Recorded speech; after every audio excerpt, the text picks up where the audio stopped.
Kia ora, welcome everyone. Thank you for choosing to spend your lunchtime with us today. Honouring everyone's time, we're going to start right on time, 1:15 p.m. Kia ora and hello colleagues. My name is Marianne Gilchrist and it's my absolute pleasure to moderate this panel today. I'm here at Bonn representing the Arizona State University Julianne Wrigley Global Futures Laboratory, who is a founding member of the Gender and Environment Data Alliance. I'm a lawyer based and from Aotearoa, New Zealand, and I lead our team's gender and SDGs work. Firstly, I'd like to thank the co-organisers of this event, the Women's Environment and Development Organisation, WEDO, Julianne Wrigley Global Futures Lab at Arizona State, Development Initiatives, International Institute for Sustainable Development, Women's Earth and Climate Action Network, WECAN, and Population Council. Now I'm going to share some brief opening comments just to ensure that we're all on the same page for the discussion today. So what do we mean by gender and environment data? Gender environment data is quantitative and qualitative data related to environmental issues, impacts, activities and programs that are disaggregated by gender and or reflect gender issues. Gender disaggregated data goes beyond the binary, contemplating gender identities and roles. As we'll hear from our panellists, a persistent shortage of gender and environment data hinders action and policy to advance both climate action and gender equality.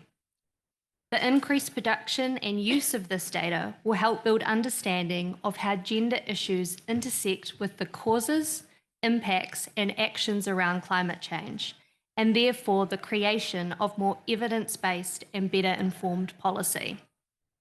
In short, what doesn't get measured doesn't get managed. Increasing research is being done at the gender and environment nexus, much of which we'll hear about today. For example, from a leadership perspective, the International Union for Conservation of Nature's newest report, Gender Equality for Greener and Bluer Futures, notes that gender equality and women's empowerment in environmental work has been linked to improved economic outcomes, such as greater GDP, greater crop production, a fairer distribution of wealth, and higher agricultural profit. Despite this, we still have some way to go to ensure equitable representation in leadership.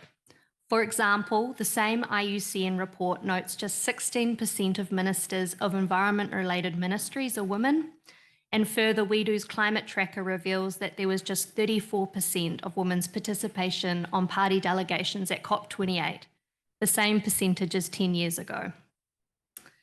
A report co-authored by my organisation, the Gender Equality and Governance Index, is set to release its 2024 report with the inclusion of a new environmental pillar.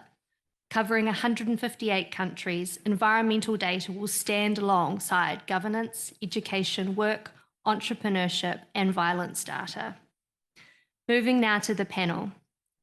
In terms of flow, we have 4 fantastic panellists from the Gender and Environment Data Alliance. Speakers will share their work from the local, national, regional, and global levels. We'll hear from each of our panellists and then we'll be moving to questions and answers. Starting at the local level, it is my pleasure to introduce Angélica Cordero Gamboa from Ruta del Clima.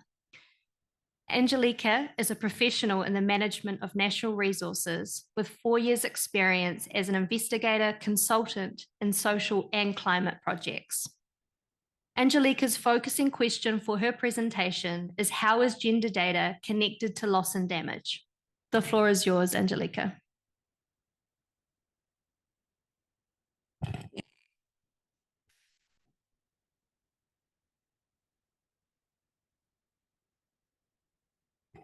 Yeah. Okay. Ready? Yeah. Okay. Well, the climate impacts linking to loss and damage, like food insecurity, water deficit, loss of tradition, damage to infrastructure, sea level rise, and migration and displacement affects on women's quality of life. In the local, we heard women say they are burdened with household cleaning and childcare tasks, especially when they cannot go to school or they must take care of the health of the household members and they have to wash the house after the floods. Gender roles and the additional burdens assigned to women cause them to have less possibility of generating income constantly. One of the other losses and damages that we identify in the work with communities is related to family disintegration. This leads to greater pressure to provide care for and feed in contexts where agriculture is not providing enough and the absence of the government is evident. In this context, the data collection around losses and damages is minimal and nor disaggregate. And because of that, La Ruta del Clima is working in communities in Honduras and Colombia on a methodology for data collection that will allow for the collection of information to support action in various processes, such as the development of adaptation and risk plans. We can move the, yeah, like in this. So, please, sorry. Okay. So, this participatory process was built to produce relevant data and information for the design and development of the methodological model from a position of citizen science and participatory communities and strengthen the capacity of communities. In this phase, no, okay. In this phase, we can see 3 activities was very important. We have a bibliographic and experience review. We have an identification of key actors and partners, and we manage a methodological approach to field in work. In the phase 2, the participatory process to know the reality situation and needs of the region in terms of loss and damage, as well as aspects related to the applicability of the reporting and monitoring tool. In this phase, we have to do a first field visit. We elaborate of categories.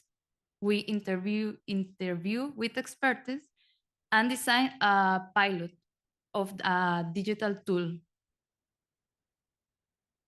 When we construct or we design the categories, these categories comes from the voices of the communities and their affectations. In the phase 3, we do a process to validate and test a pilot of the reporting and monitoring methodology of the model. We do a second visit in the field, we monitoring activities and planning of the monitoring and reporting system.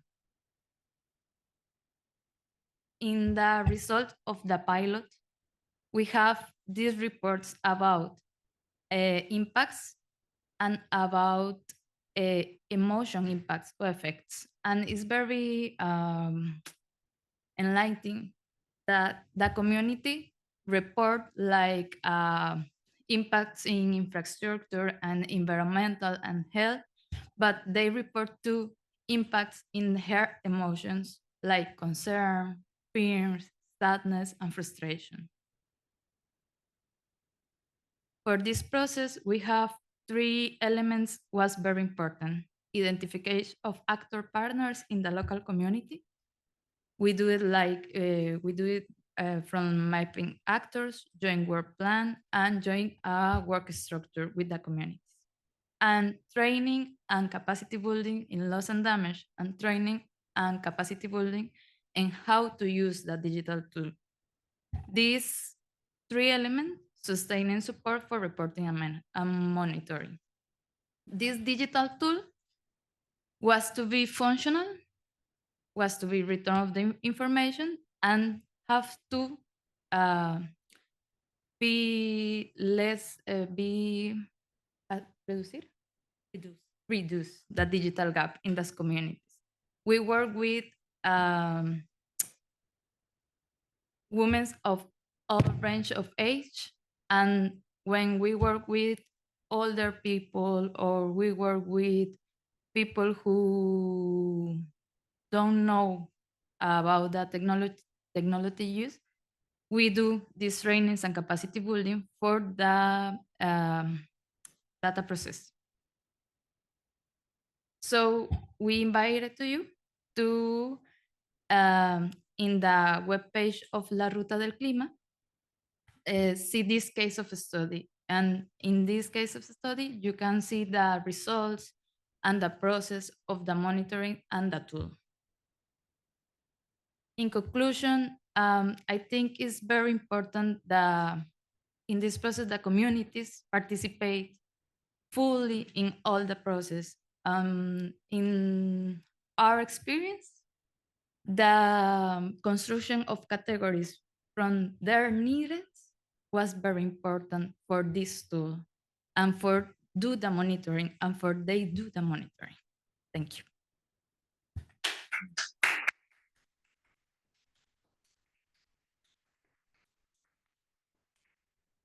Thank you so much for that fantastic presentation. Now we're going to be moving to the national level, and it is my pleasure to welcome Marta Bekele from Development Initiatives. Marta works as the Africa lead on impact at Development Initiatives Africa Hub. Marta works on development and climate finance, as well as on challenging the current global financial architecture.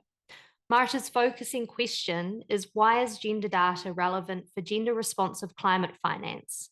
And how do you think it can impact national level policies? We're going to hear from a special case study from Rwanda. The floor is yours, Marta. Thank you so much.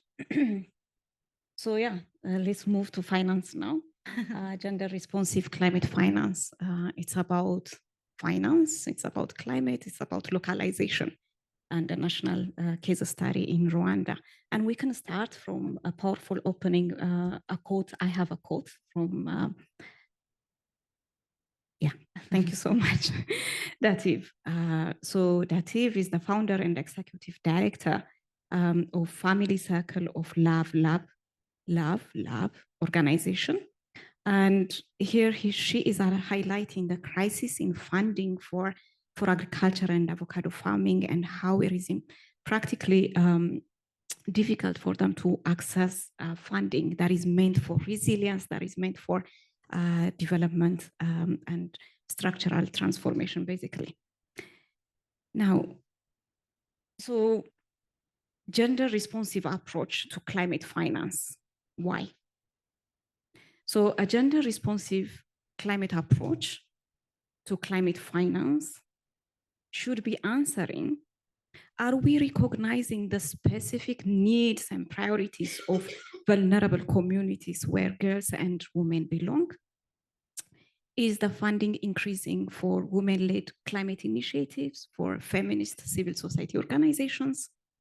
Are we investing in women and female entrepreneurship?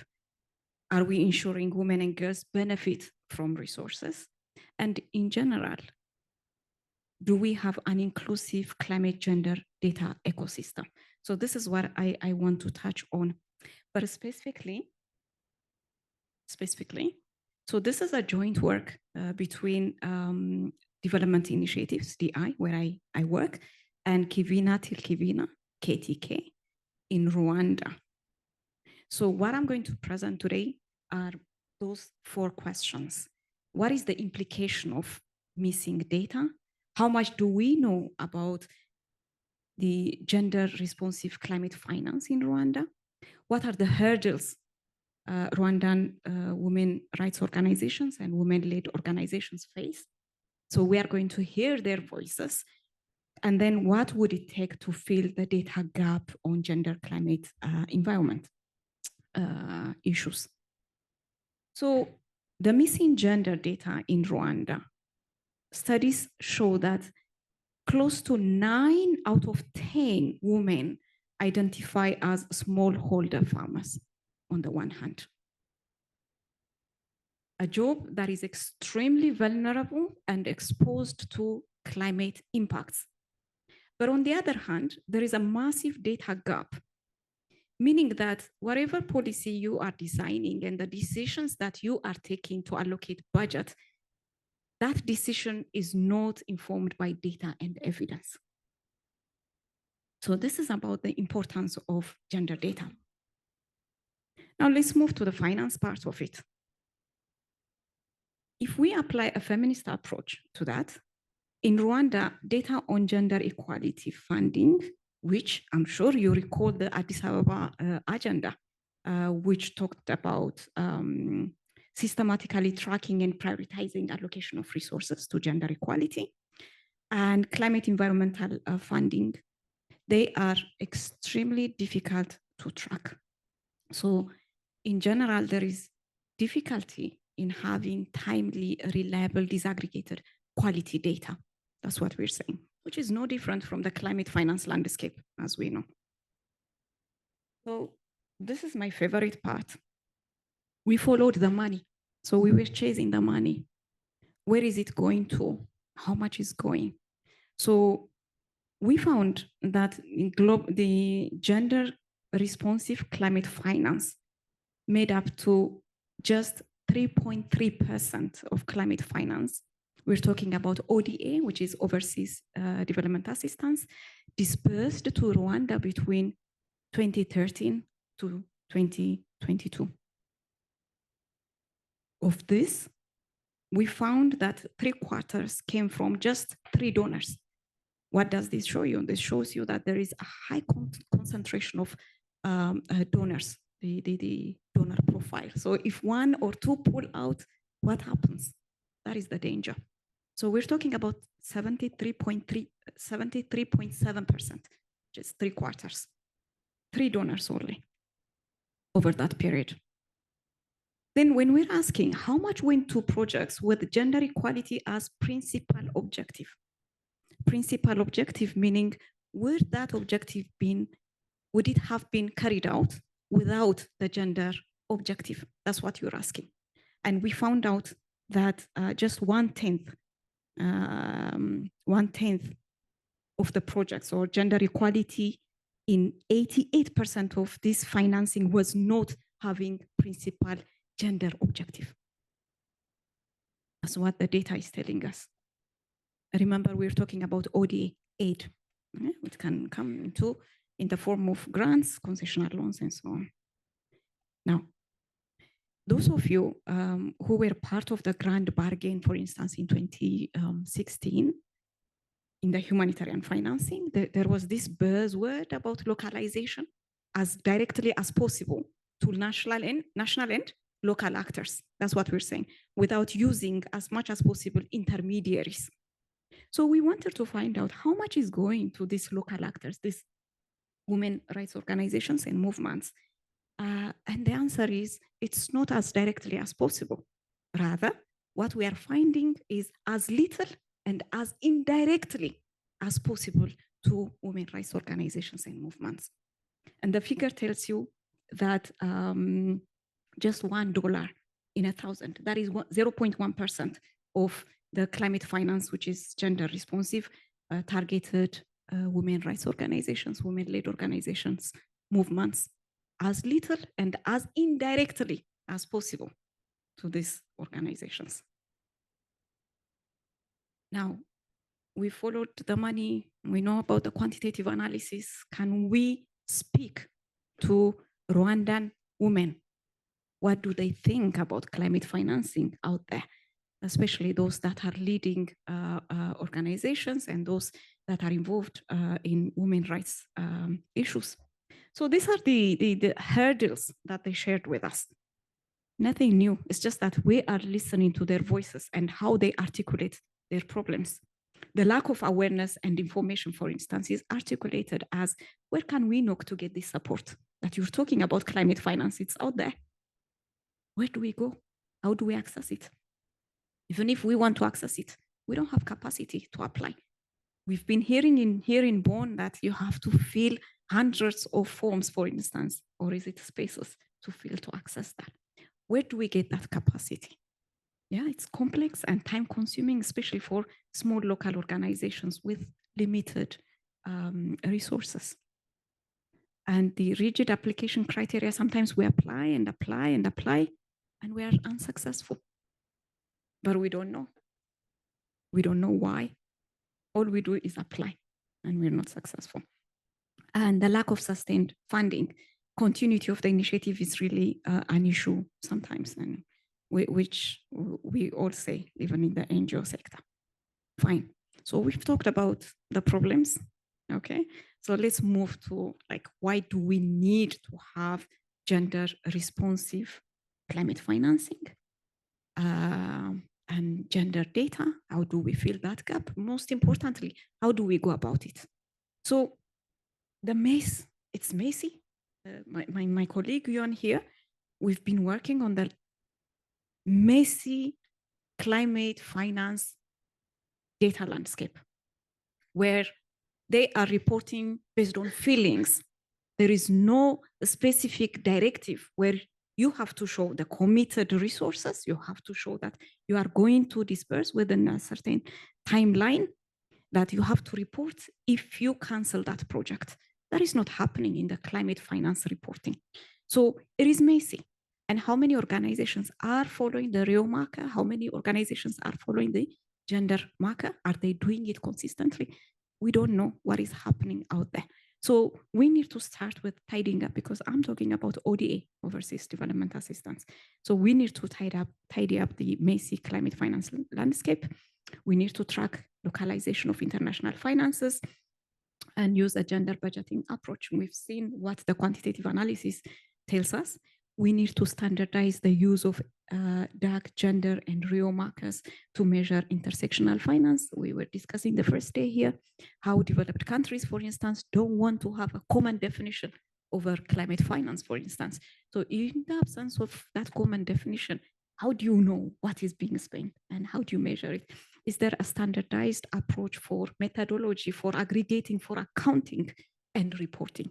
So those are the issues we need to raise, even when it comes to gender.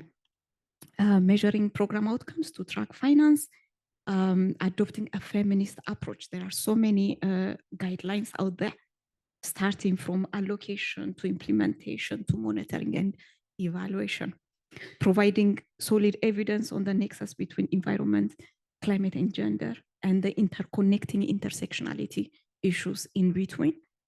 How do we facilitate local women rights organizations, women-led organizations to collect data, shape indicators to measure this gender responsive climate finance? How do we provide them that platform? How do we facilitate them? And then finally, joining up available subnational data at national and global data systems. Why we say this is, as development initiatives, we come from a data perspective where sometimes there is no dearth of data. Data is available, but it's everywhere. So how do you bring together locally available data at subnational level and then join them to national level data, as well as what is available globally? That's it from us. Thank you.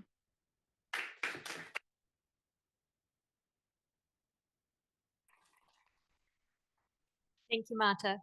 Thank you to you and your colleagues for following the money and showing us some pretty confronting statistics there in that presentation. Right, moving up to the regional level now, we welcome Diego de León from Out for Sustainability. Diego is the Advocacy Chair for Out for Sustainability, where he heads the international work of the organization across all relevant multilateral forums to raise awareness of the needs and experiences of the LGBTQ+ population. Diego's focusing question is, what are some examples of regional cooperations for gender disaggregated data that includes gender identity and sexual orientation, and what have been some of the benefits? The floor is yours, Diego. Thank you so much, distinguished moderator.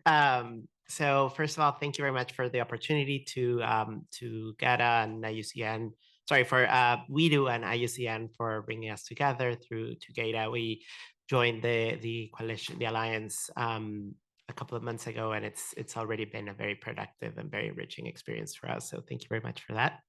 And that said,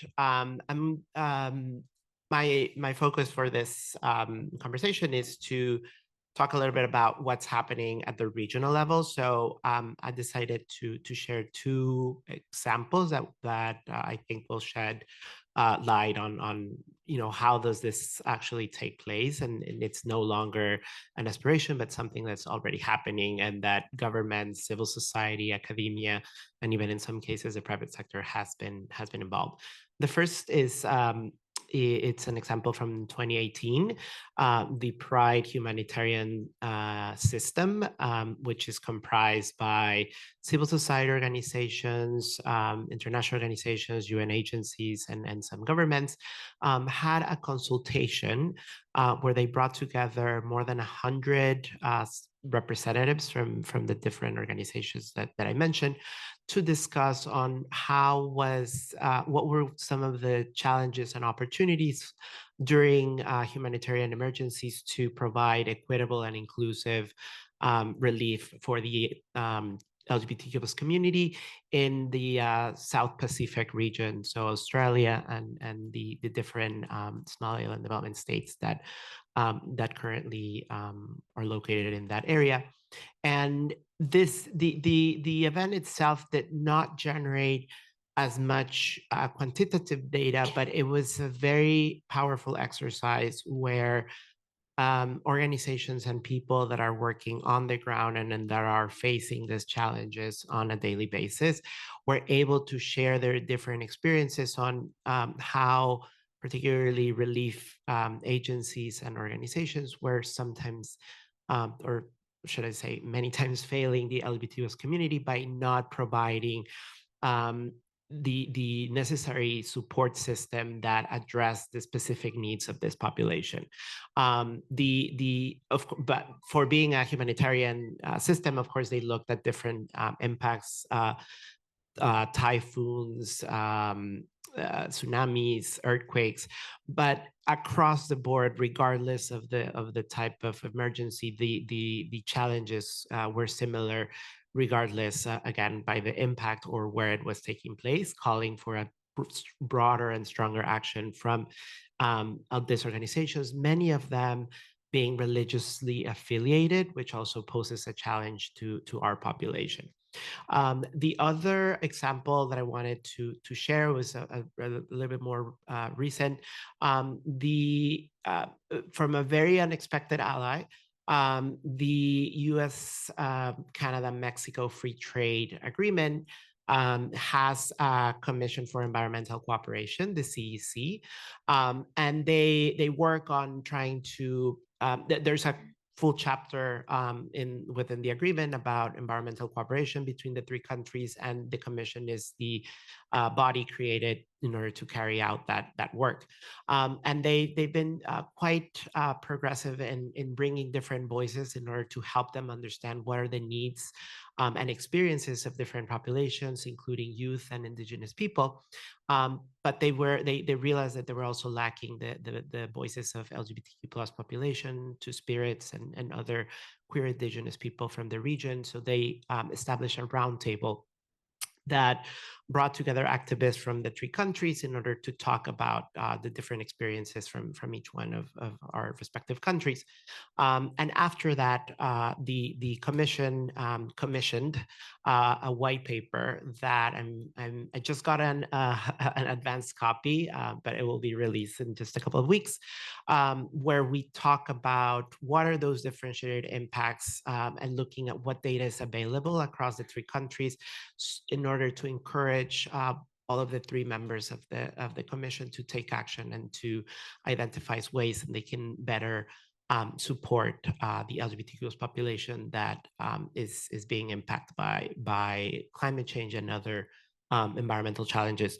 And just to close, a couple of the data points that we were able to identify, and I would here like to acknowledge real quick that most of the data came from the United States, which is, again, a call for other countries to also start looking at this type of data. But there was, for example, in a 2017 study that looked at two databases. They basically overlapped same-sex households, together with a map that looked at hazardous air pollution, and trying to see if there was a correlation. And what they found was that there was a prevalence of lung cancer among same-sex households. They found that 12.3% reported more than the heterosexual counterparts, and 23.8% higher than the heterosexual counterparts on respiratory diseases.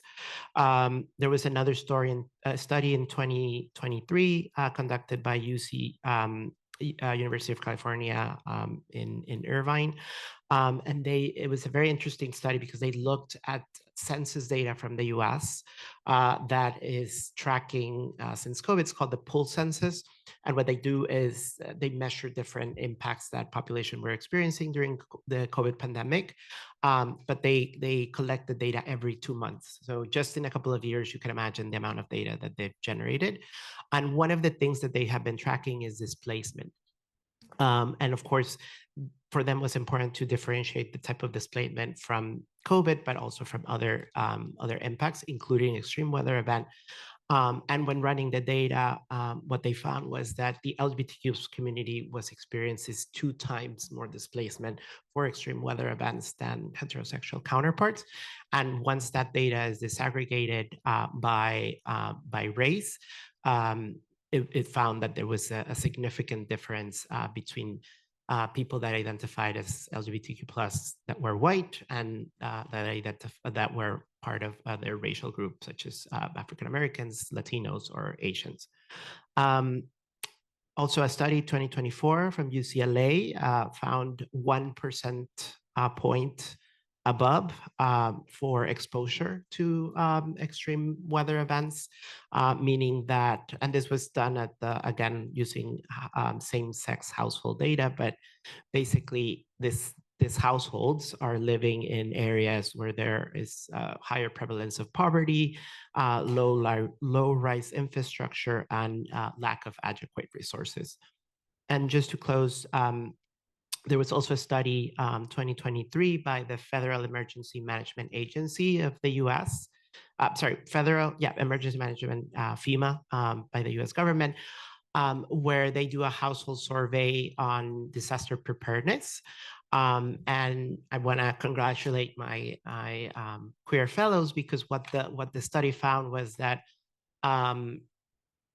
the queer population, or people that identify as part of the LGBTQ+ community, are more aware, have more experience, and have better perception of risk than the hetero or cisgender heterosexual counterparts. The experience being significantly higher, as well as the perception. But unfortunately, what the study also found was that the efficiency of that preparedness was lower in the LGBTQ+ community, meaning, and one's looking at the data, is that's because of the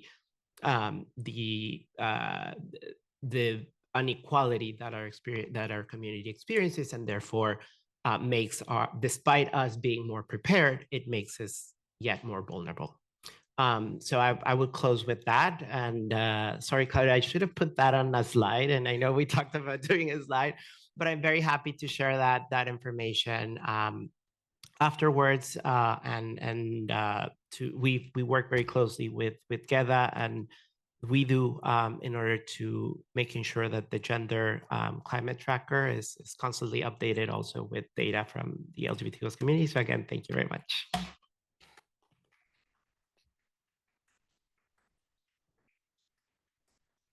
Thanks, Diego, for that presentation. And I'd like to really emphasize something we spoke about in preparing for this, just how interesting that census data collected this, and the fact that you could use already collected data to make those correlations. So something to look at in your home countries if your census data is collecting some of those, and the correlations you may be able to make as well. Finally, moving up to the global level, we welcome Claudia Rubio from the Gender and Environment Data Alliance. Claudia is a Dominican Colombian feminist lawyer, researcher, and activist with more than 7 years of experience. She's a program associate at WeDo and part of the co-conveners of the Gender Environment Data Alliance, along with the IUCN. Claudia's focusing question is, how does GEDA have the potential to bring about change at a global scale? And I'd like to personally thank Claudia for all the incredible work she's done to prepare for this side event today. Passing to you. Thank you. Okay, so let's jump into this. So I want to start a little bit more with like the overview of what GEDA is, because I think we've all heard about it, like mentioned a lot, but we don't really like, I think like digging into like the history of why it exists and like why GEDA came to be is crucial for this conversation today. And then I'm going to jump a little bit into the hot topic of the day, which is of the last couple of weeks, for at least for GEDA, which is gender and how data appears within the gap.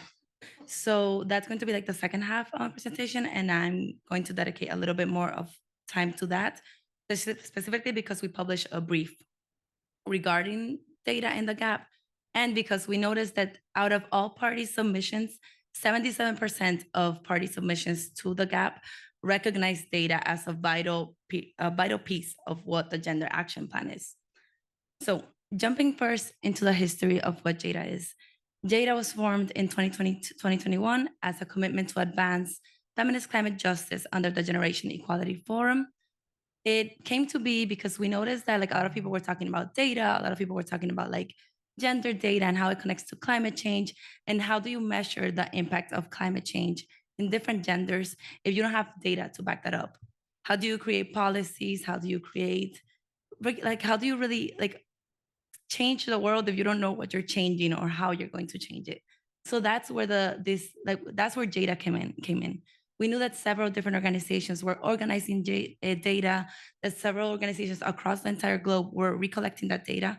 And we really wanted to create something where that could come together and we could avoid doing redundant or repetitive work. Because if everybody has different, if we don't know what data is out there, then it's impossible to understand what are the gaps, what are the challenges, how do we address this, how do we give a voice to those that maybe don't have access to data or can't create the data, or there's just like, that was like a big thing that GEDA wanted to address. So then we hosted a high-level launch event on the margins of the UN General Assembly, and there's several of our co-founders have been part of the last 2 weeks, and you'll see them, even the from UN Women to the Gender Secretariat, to just like a lot of allies created and came together to really create what I consider to be at least a very beautiful initiative to really like address these gaps.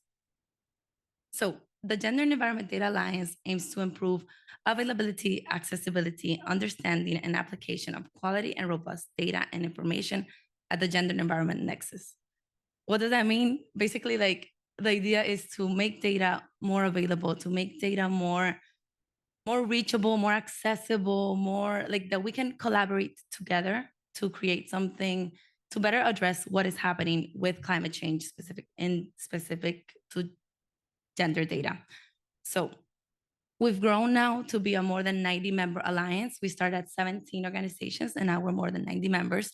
So that's so many, and that's like all across the globe. From like, there's a focus, of course, on the global South and giving space to the global South and really define that like that a lot of the data we see is always from the global North. So also GEDA exists to give that voice to global South organizations. And our membership really tries to highlight that and have members from different parts of the world. The general objectives of GEDA are compile and review, communicate, build capacity within also those throughout our membership, and influence. So in this specific, and I'm going through this quickly so we can jump more into the gap, but in this specific influence piece is what I want to dig a little bit deeper on today. So jumping with what we currently see in the gap and what we could see in a future iteration of the gap, and especially because this is so important because today we have the final days of the gender negotiations, and we've all been engaging with this, or a lot of us have been engaging with this in one way or the other. So first, where do we see data in the current gap? Priority areas A and D both mention data specifically, and there's other priority areas A and E mention it like implicitly, but it's always like data within the gap is always tied to the idea of it's more general, and it has like some issues that we're going to like dig a little bit deeper into now. But basically there is data in the gap, and that is such a good thing, and it should be recognized that there is data in the gap. And in the future iteration of the gap, we will also be hoping to see data even within like the current current draft text for gender. We already see data within that space. So this is something that is crucial, and it's like really like appearing within the space. So first, jumping into what we see regarding what we see in the gap, like let's say beyond the specifics that we just saw. In the gap, there's a traditional binary language of woman and men. There's no recognition of gender and sexual diversity. There's no recognition of, let's say, like gender disaggregated data is not the term that is used. It's always sex disaggregated data. And that means that there's that binary. So when we're really trying to think about like what gender disaggregated, about like how to be comprehensive in the data, that means considering gender disaggregated data. That is to say, like, I think it's easier to say like, oh, we all need gender disaggregated data without having actually like, without a lot of governments having the capacity or having the finances to really like dig into what this data is, because gathering data also requires resources and requires a certain level of like technical capacity. And that's something that we also want to recognize. Like, this isn't only about saying, oh, we need gender disaggregated data. It's also about saying like, how can we build capacity, and how can we make sure that national statistics offices and other organizations can really gather this data across the globe. So we're strongly advocating for, as GEDA, for an intersectional approach to gender-responsive climate action and to data. So that considers intersecting identities such as income, age, ethnicity, disability, indigenous identity, and sexual orientation. Like, and that is like even just like a little example of what exists there. Like, the idea is that data should be more comprehensive, because it's not enough to say climate change impacts women in this specific way or impacts men in this specific way. It's important to say like, what are all the multiple factors that really have to be considered when understanding how climate change has impact. Then we also advocate very strongly for the use of gender disaggregated data to include the realities of LGBTQIA+ populations. And we're also advocating for the usage of guidelines for data collection that can, like, Diego provided have provided some examples in the past, but basically like guidelines that allow us to say like, how do we collect data in a way that is just and that really like encompasses the different populations of the world.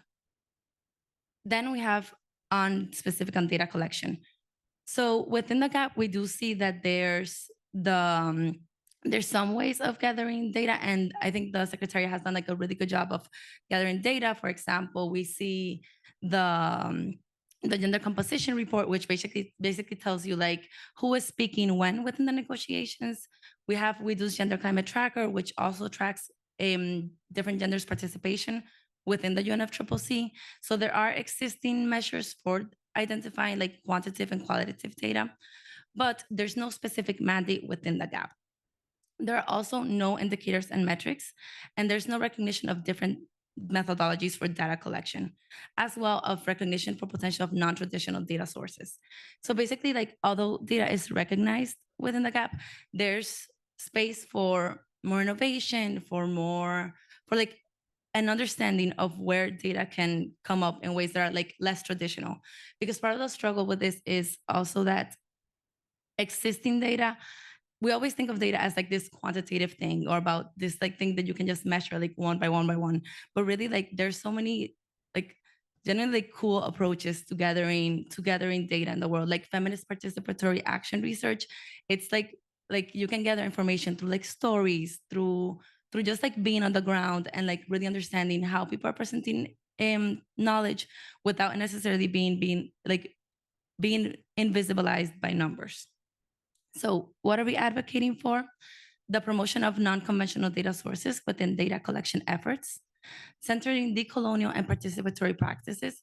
So for example, giving power to the communities where we gather the data.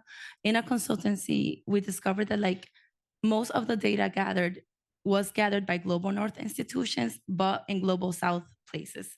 So basically, like what we see is that yes, the Global South is somehow being the data is being gathered there, but really like there's no power. They don't have stewardship of the data. They don't have access to really say like this is our data and we want to use it in this way. So GEDA really like tries to confront that. Like how do we use data that like gives people the power as well? And finally, the integration of qualitative data approaches, like as Marta was saying, like how do we like actually understand, not only seeing like where the numbers are, but like what are people feeling? Well, how is this like relevant to what we're doing? So that's in general, like where we see data in the gap. We do have a brief that I'm gonna share some cards on data, like that like tell you more about specific language recommendations for the gap, like general advocacy asks, and just provide more information on this. And thank you very much. Back to Marianne.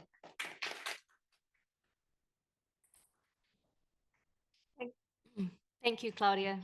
Really interesting. And I think thank you to all our esteemed panelists. I think there's lots of key points to take away, but certainly what I've taken away is, you know, a lot of people think of data as numbers in a spreadsheet, but data is so much more than that. And we've heard from our esteemed panelists the importance of stories and qualitative data as well. So now we want to hear from you. We'll now move to the question and answer portion of this panel. And of course, our panelists are happy to take your questions, but we'd love to hear from the floor your gender and environment data projects, initiatives, or general reflections on anything you've heard today. If you do have a question for a specific panelist, please do be sure to indicate this. We have approximately 15 minutes, so if you can keep them short and direct, that would be appreciated. And I have my colleague here who's going to be the runner. So questions, please.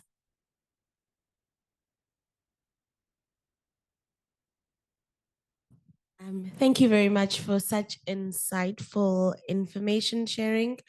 I'm curious about two things. When it comes to gender disaggregated data, are we seeing that there is a particular difference in, or rather, I'm curious about age and how age plays a factor into, you know, what are we getting data for and what is that data telling us, right? Is there a significant, are the challenges significantly different when you, measure impact of data or use data to assess a particular problem?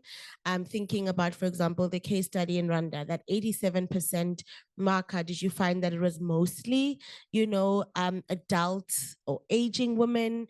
Are you looking at sort of like young women and girls, youth? What is the numbers telling us when it comes to the particularity of differing ages? Especially if I think about who we usually assume is the farm worker, for example, or the caretaker of land, etc. And what are some interesting trends that might tell us where we might need to focus our advocacy moving forward?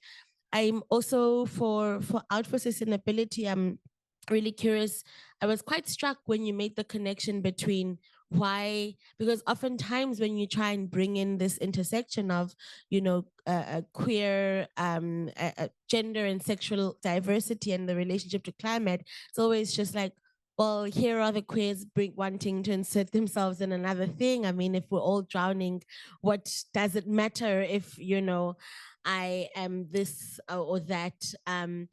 And when you mentioned how aid is who gets access to aid because of who facilitates aid, and bringing in mostly religious folks being the one that actually drive that, it really struck my quote that this is a great talking point. And I'm curious if, what is the other one or two other major sort of barriers that make this insistence on understanding this intersection quite more direct, because I do think we struggle to be able to account for why this matters, and we're doing well in terms of the gender aspect related to understanding that binary. But when we push forward and we want to bring examples that connect the problem very directly, visually to folks in our advocacy, I would really be interested in one or two more sort of examples around that. Thank you so much.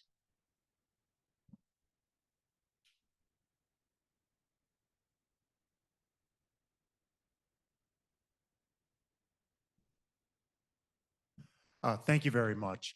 I just really wanted to make a statement, and I'll frame it as a question. Thank you. This has been very informative and very energizing. Some comments that really drew my attention was our panelist on the end. I'm sorry, I don't know your names, but how you talked about how do we make sure that the resources and the funding gets to the people on the ground that needs it, who are going to do what we said we're going to do. Also, I come from an environment, I work for a university. I won't say which one, so I can keep my job. But I come from a university where it seems I always come away with the feeling that we just used the data to do what we already said we wanted to do, rather than doing what needs to be done. So the comment about data can be used to make people invisible, and doesn't get to where it needs to be, I take that to heart. So, back to my original comment, this is very informative and energized. I'm ready to go back with this information and fight. So thanks. Thank you. We'll take some more questions, but we'll just go to the panel on those first couple to start off with. So thank you for that intervention from unnamed university. Exciting that you're going away energized. So the first question we had, thank you for those two fantastic questions. I might pass it to Marta first on the age and data question. Okay, thank you so much. I don't know where you come from. You come from South Africa, so I have no idea about South Africa. I will not give it as an example. But I mean, personally, I've seen that almost every survey has age. So there is age range. So you have to be very careful, because within the age range, there are differentials.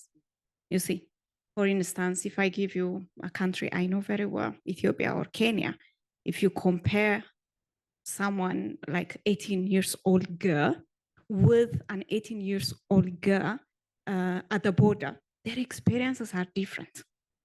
So let's not fall into that trap of the age range. Rather, let's go down and see, for instance, in Ethiopia, where I come from, who has access to land, okay? Land is owned by the government in Ethiopia.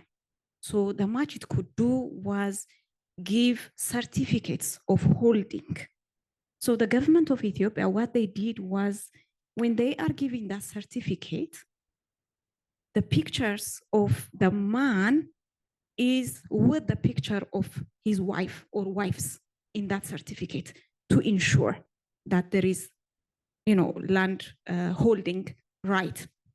But even there, then now, apart from access to assets through your husband or by association, do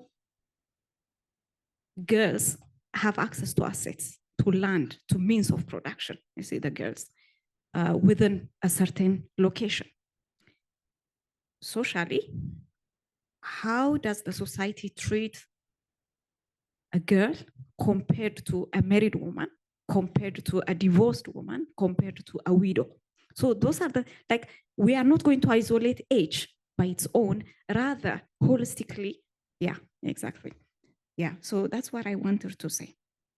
Completely agreeing with the gentleman, I don't know your name, so it's fine, with the comment of the frontline communities, because they are the ones that are shouldering the brunt of the effects of climate change. And how do we make sure that money is reaching to those that need it the most? We did, okay, it's on gender, on disability, sorry. We did that in Kenya, again, as indirectly as possible. So money will come from backdoor donors. It comes from the donors. It goes to a UN agency. From a UN agency, probably it goes to an NGO, an international non-governmental organization, that gives it now to a national umbrella body. Now it goes to a grassroots organization. So you can see that as indirectly as possible. So by the time it goes there, maybe they are just paying for operational outsourced activities and not the practical work by communities who really understand what the issue is, who needs to be assisted, and how it should be carried out in an inclusive manner. So that is the context that we are operating under. And agreeing with the data that you talked about, are we being guided by the data to tell us a story, to form a story for us, that narrative? Or are we using data to confirm the biases that we have? After all, as they say, there are three lies. There are lies, damned lies, and statistics. So you can always manipulate that. And I'm just agreeing with you. Thank you. Thanks, Martha. Angélica, I'll pass to you to build on any points around the age or any other comments you have.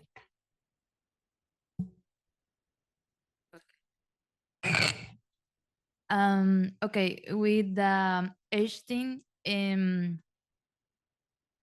Martha said very well. It's like we can do a series of combination about age and other categories or indicators and that is going to be the example of the context of this age, of these people, and well, with good data, it's very easy and beautiful see the context with numbers.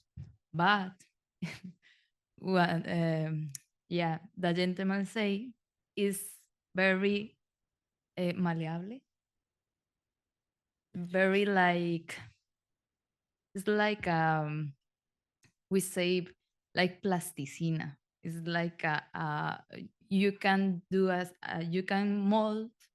Yeah, you can mold the content, malleable. You can mold the context, and this is very I think is very dangerous too, because the data comes from different levels. Diego said he has access to data of North Global. In my case, in my country, I have access of the government, and it's very good data, but is constructive that they need, that government needs. And because of that, we have to do a tool for our needs and the community needs. Yeah. But yeah, I think is my comment. Yeah. Thank you. All right, Diego, passing to you for final comments on that round. Yeah, thank you so much. And thank you for the question. I think that, I mean, what the data has shown us is that, first of all, the LGBT community is currently living in areas that are of higher environmental exposure. And then once, and I would address that on they're not being benefited by acts of mitigation, for example, clear air, as well as they're not necessarily being included in measures for adaptation. But then once there's an impact, and to your point, Angélica, about data on loss and damage, you know, that we're looking at, I think that the proxy of having, you know, 2 times more displacement tells a lot. But then I was looking at the study that I referenced, and they also break down, for example, what was the differentiated impact between the LGBTQ plus community and cis heterosexual counterparts in terms of the length of displacement, food insecurity, water insecurity, lack of electricity, unsanitary conditions, feelings of isolations, and fear of crime. And in all of those categories, there's at least a 10% difference between LGBTQ plus and the counterpart. So it really speaks volumes. And again, it's not, I think, I fully agree with your idea of sometimes why are we in this conversation, or why, that because we need to understand that climate change impact us everywhere. It impacts everyone, but it doesn't impact us in the same way.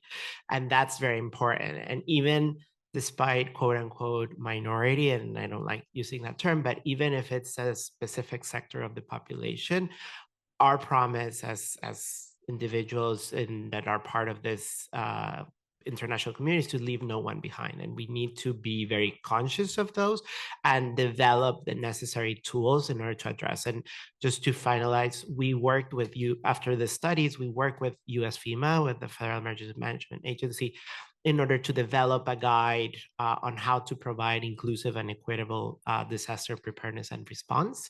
And we did it with faith-based organizations in trying to show them the importance of this and how they could at least tend to some of the basic needs of our community without excluding us, because sometimes they're not even aware that some of the actions that they do can be exclusive, and therefore by us making them aware and having the support of the government, of course, helps a lot. And then just to close, and something I didn't mention was the importance of researchers. Like, I think sometimes we overlook the power of the academia, but again, thank you for everyone out there doing research, because that's what really makes the difference. Thanks, Diego. I think we have time for one more question, and we did have a question over here. Is that right? Yep. Thank you. I think I will just run from the last words of Diego. Though my question is actually to Claudia. Can you please use the mic? Thank you. Yeah, we are part of GEDA, and I would just want to congratulate the work that it does, and it's wonderful. However, I just want to find out, like, do you face any resistance? The question here is informed, there is conversation within the African continent around, scholarly work, like, often who validates. Like, if I produce information, I mean, if it's taken in the West, it's validated. It becomes now data. But me from the global south producing information, that is not data. So are there any resistance as of now? Because the fact that, we are part of, GEDA, and I mean, it's a collective effort. Do you face resistance? Like, is it like a form of, recycling the narrative of it becomes not data because, these are the networks that make up GEDA? That's my question. Thank you. Thank you. No, and that's such a good question. And I think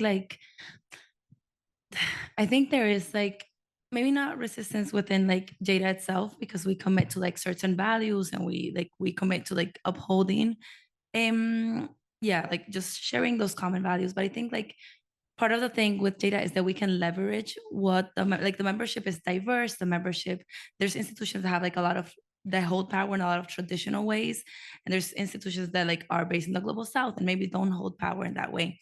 So I think like the cool thing about GEDA is that we can like leverage each other's influence and power, and really try to like showcase how like validate each other's data and help each other through like capacity building. And we host, for example, learning and knowledge session where a member can like present their data, and then other members can ask questions, can give feedback. And I think part of the process is that like that we have feedback, we help each other through also sharing our work and saying like, okay, how do we, and I think that's something we can explore in the future, like how, if you have this data and this organization is producing this data, how can the other organizations within this ecosystem help you make sure that this data is taken seriously and is like validated? So I think it's definitely a topic that we continuously like want to work on and be better, and like recognize that those imbalances of power already exist and how GEDA can help dismantle that.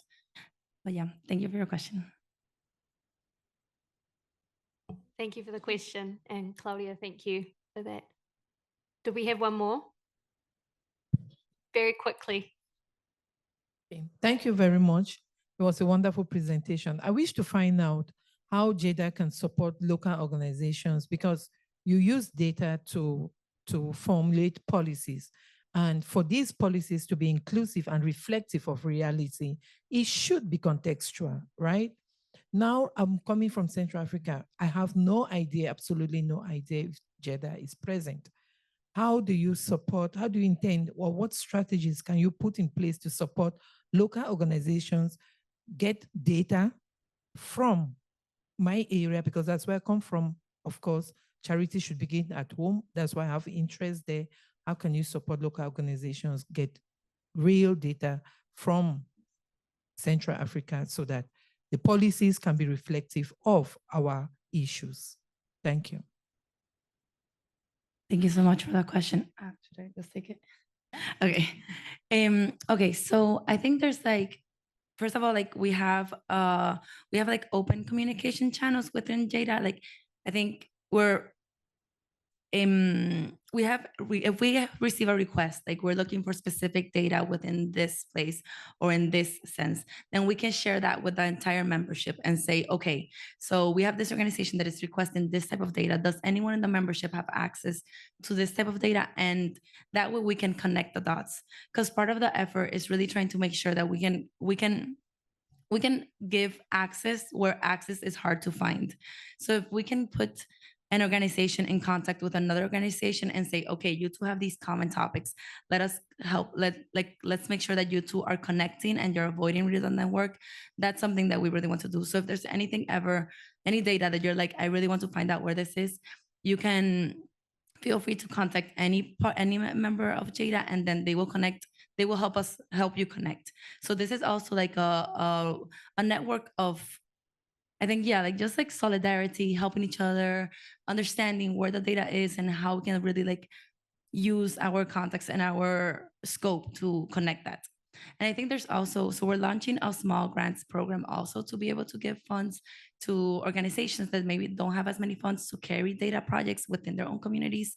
And we're also working on capacity building, on really how to like make sure that organizations and like individuals, researchers, governments, yeah, like the whole idea is like that everybody has the capacity to collect data in the ways that they can collect it, that we're also avoiding redundant or repetitive work to make sure that it's being made in an efficient manner and that we're using resources correctly. So I hope that answered your question, but if anything, we can touch base after the panel and I'm happy to share more. Thank you so much. I'm sorry, we do have to close questions now because we have a few more interventions.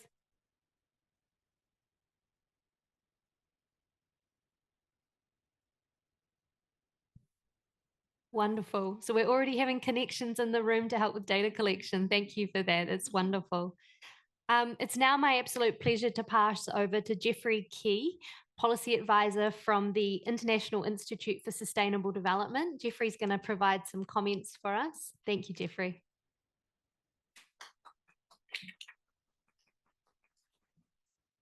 Thank you so much, Marianne, and thank you so much for the panel as well. I want to really extend my sincere gratitude to the panel, Diego, Martha, Claudia, and Angélica, for really sharing your experiences and perspectives. And it's an honor and pleasure for me to be here today representing IISD, one of the members of GEDA. I think for the panel, from the panel intervention, they clearly demonstrated the importance of decision-making that is informed by gender and environmental data. It is for effective, gender-just, and inclusive climate action. We know that the impacts of climate change and environmental degradation affects people of different genders in different ways, and that people who face discrimination are particularly vulnerable. We also know that people who tend to be underrepresented in decision-making, including women, girl, gender-diverse people, can bring unique solutions towards adaptation to a changing climate, and that they can be powerful agents of change in our fight against climate change. Without data that reflects these realities, there is a risk that efforts to confront the climate crisis will maintain these existing inequalities, or worse, exacerbate these inequalities.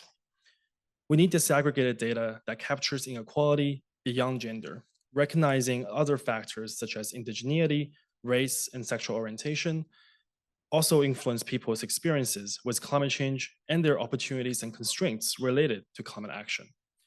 To understand systematic inequalities, we need more intersectional analysis, incorporating gender diversity as well as other factors that drive discrimination.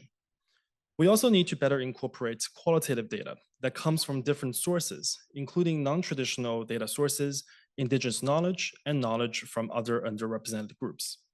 Most importantly, we need data to actually be analyzed and used for decision-making, not just by government, but also by communities, including at the local and regional level. In summary, gender and environmental data are fundamental to the success for what we are discussing here, the Gender Action Plan and the Lima Work Program on gender and climate change, to advance gender-responsive and inclusive climate action. which I think Mishi will be providing an intervention later as well. The negotiation here at SB60 on the review of the Lima work program and its gender action plan remained challenging in this session. Inclusion of language on gender responsive and intersectional approaches that reflect the reality of our society will be fundamental for the success for the subsequent gender action plan. This includes the need for gender disaggregated data, as well as a recognition for the need to mainstream gender across different UNFCCC negotiation items. Regardless how the negotiation evolve, GEDA has a key role to play in raising the awareness of the need for gender environment data to inform climate action and ensure that it is accessible to decision makers and other data users that need it. IISD is proud to have been a founding member of GEDA and to sit on the steering committee. As a think tank, we are strongly committed to evidence-based decision-making, and given our commitment to gender responsive and inclusive climate action, we did not hesitate to join the alliance when the opportunity was presented. We are excited to see the membership growing, and we are grateful to IUCN and WeDo for their leadership and guidance in this exciting endeavor. We look forward to working with our fellow GEDA members to take our shared vision forward to COP29 in Baku and beyond. To learn more about GEDA, please do feel free to pick up one of those little cards floating around and scan the QR code as well. Thank you very much, and it's an honor. Thanks. Thank you so much, Jeffrey. And I couldn't have summarized, the position better. So thank you for providing such fantastic closing remarks. And I'd like to also thank our incredible panelists today. I think we've really demonstrated the power of GEDA working right from the local up to the global level. And I know we're always looking for more members. So I hope any interested parties here, please come and talk to us afterwards. It is now my absolute pleasure to pass for closing comments to the wonderful Mishi Sangano from WeDo. Mishi will be sharing some reflections on the current state of the negotiations, as well as the importance of gender data. Mishi, thank you so much for being with us to close the session today. Thank you so much. So a lot have been said already, and we have few minutes left. So I'll just want to emphasize that the conversation around gender data should not start and end in gender negotiation alone. There's a lot of conversation that we have had today specifically to GAP, but there's other processes that are equally important for us to push for gender disaggregated data. We wouldn't know if finance is reaching to the community if that work has not been done. We wouldn't know, for example, the extent of which climate change are impacting women in other groups if we are not investing in those production and analysis of the gender data across the board. So we have, for example, in the GST, we have pushed so hard to have a specific language that the next round on DC and of GST, when they're calling for input, to use gender disaggregated data, or calling party to use gender disaggregated data as they collect input for the GST. And that language is there as of now. And we are asking all of you in a different capacity to continue defending that language. So at least we are shaping on how parties report in this process.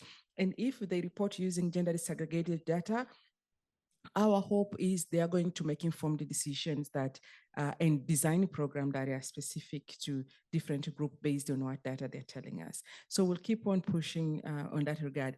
And I think just to summarize, because I believe I'm the last person to speak, I just wanted to thank all of you for joining. And everything has been said, but one important aspect for me is also being really intentional on investing in the production of data, especially data that comes from communities, because the hierarchy of data, we know it exists.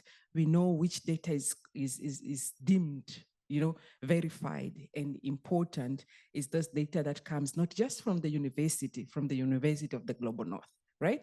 We know that is where the resources are. We know there are some universities are getting 90% of all research money, while the community are not getting literally no resources. So if we have to get informed data. And this is not just scientific data, but also if our call is also on stories, our call is also in the lived experience, we need to invest in getting those stories. We shouldn't assume that women will produce this information with no investment. And if we are not investing, then we'll continue to have this extractive model of production of knowledge where one community generates that knowledge and another use that knowledge, package it, they get resources, they get titles, and they get referenced, and all, you know, the rest of the story. So it's really my call to emphasize on the investment, on the production, analysis, and use of gender disaggregated data. And thank you all for the amazing work that you are doing. And thank you for our comrades who have organized this event. And for you for attending this event. Is the one last day before the SP, but we're still here. So thank you so much.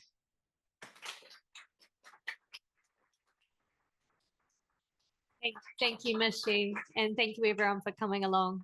Take care. Enjoy the rest of your time at BOM.